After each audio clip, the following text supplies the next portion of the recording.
ইতালিতে প্রাইমার্কের এই শপটায় হচ্ছে এ টু জেড সব কিছু পাওয়া যায়।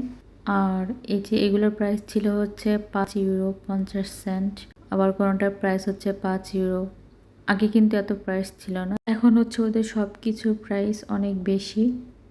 আগে দেখা যাচ্ছে এই সব জুয়েলারি ছিল মাত্র 2 ইউরো, হায়েস্ট গেলে 3 ইউরো, বাট এখন হচ্ছে 3 ইউরোর নিচে নাই বললেই চলে, 3 ইউরো সামথিং এরকম দিয়ে শুরু হয়েছে।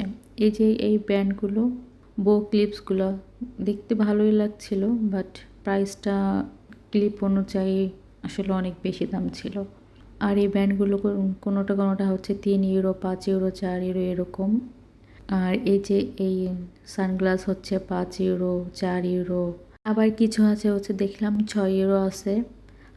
এগুলা কোয়ালিটি তেমন একটা ভালো না, বাট কোয়ালিটি অনুযায়ী দামটা অনেক বেশি। আর এই যে ছোটো ছোটো ব্যাগগুলোর প্রাইস ছিল হচ্ছে 3 ইউরো 3.5 ইউরো 5 ইউরো 9 ইউরো।